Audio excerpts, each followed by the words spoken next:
She has no name in any record. Melina was never meant to exist in the Golden Order. Not publicly, not by name, not as a daughter anyone was supposed to trace back to Marika. She appears at the very beginning of your journey as if she has been waiting for you. She knows the Erdtree too intimately to be an outsider, and behind one sealed eye, she carries a fire that should not belong to anyone unless it came from the bloodline that built this world. The question was never whether Melina mattered. The question is why Marika hid her, and what Melina was never supposed to remember. Melina tells you almost nothing about herself. That is not absence. It is control. Every other figure in the lands between belongs somewhere. A faction, a history, a purpose they can name. Melina has none of that. No allegiance, no origin, no past she is allowed to remember. She says she woke beneath the Erdtree with no memory of how she got there. But that is not a mystery. That is exactly what you would expect if someone placed her there, and made sure she could not explain it. And then there is the part that breaks the pattern completely. She finds you, not randomly, not by chance. At the exact moment you need direction. That is not coincidence. That is placement. What she does offer is a contract.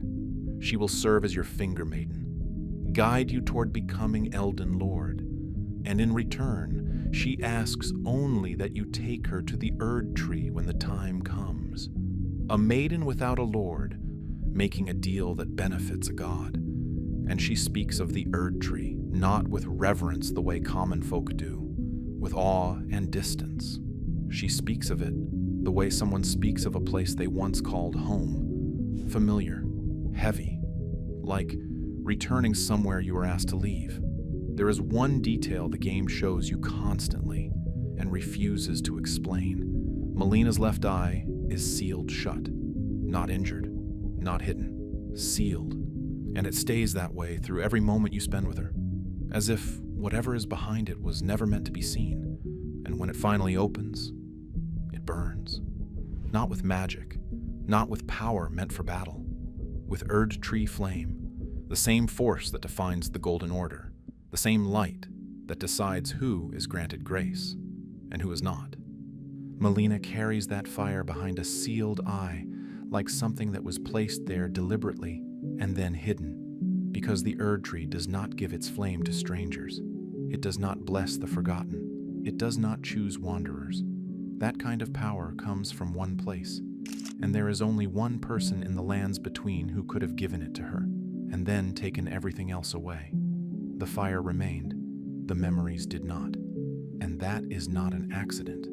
That is inheritance. And that creates a contradiction the Golden Order was never supposed to allow, because the Erdtree does not share its power freely. It does not give fragments of itself to those without a place in its structure. Every blessing, every trace of grace, every connection to that light is supposed to be accounted for, named, recorded, understood. Melina is none of those things. She exists outside the system, carrying something that can only come from within it, which means one of two things is true. Either the Golden Order failed to control its own power, or someone inside, it chose not to. Look at what she did to the children who complicated her order. Miquella could not grow into the god her system required, so she let him disappear. Messmer knew too much about what she had built, so she sent him away and never brought him back.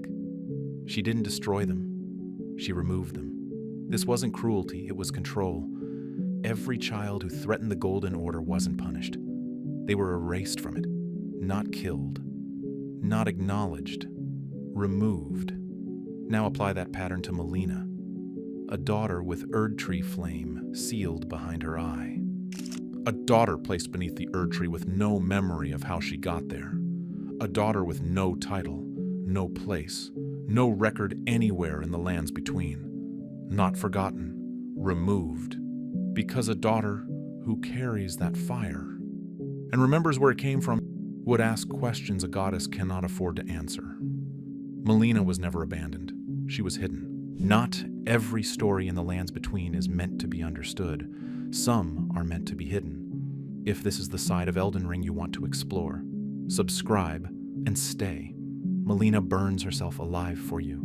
That is what her offer always was. Not guidance, not companionship, but a slow walk toward her own destruction. She tells you early that she has no body of her own in the way you do, that she exists in a strange in-between state, neither fully alive nor fully dead.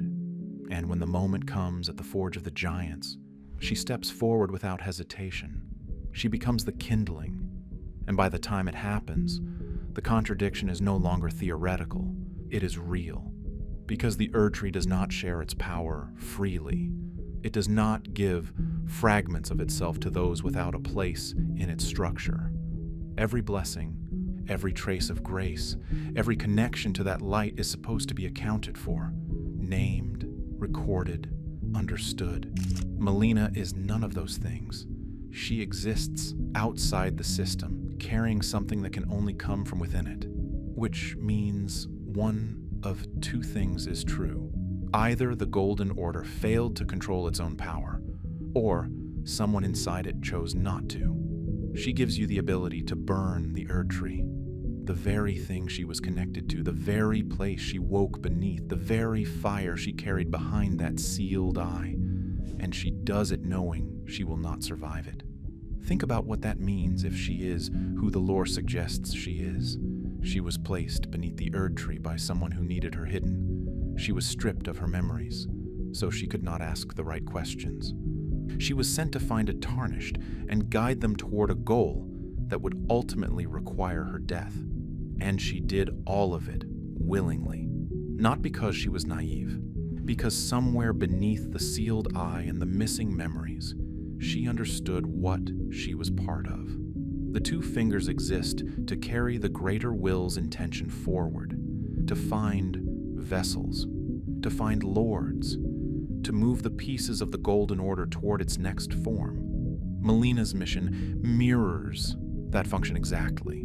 She finds the chosen. She guides them. She sacrifices herself for the continuation of something larger.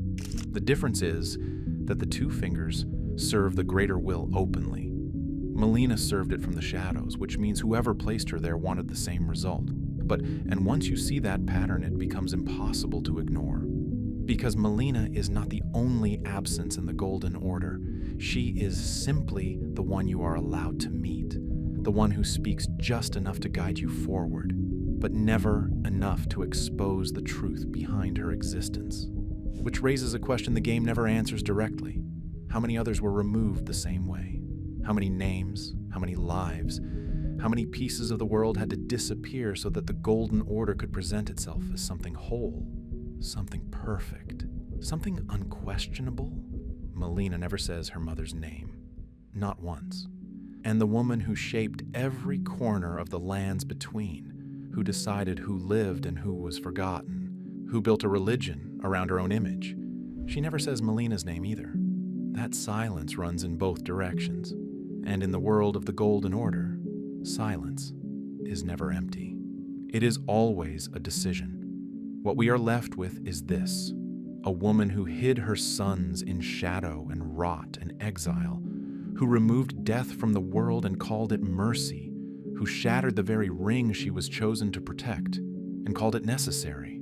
That same woman left a girl beneath the Erdtree with no memories, no title, and a fire behind her eye that should not belong to anyone outside the bloodline that built this world. Whether Melina knew what she was carrying, we cannot say for certain.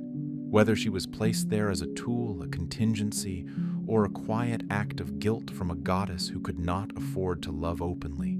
That is the question the lore refuses to answer directly. But the pattern is there. It has always been there. She does not abandon without reason. She does not erase without purpose. And she does not give her fire to strangers. If you want to understand the Golden Order, you have to understand that its god was also its greatest architect of loss. Melina was not an accident. She was a choice. And like every choice she made, it cost someone everything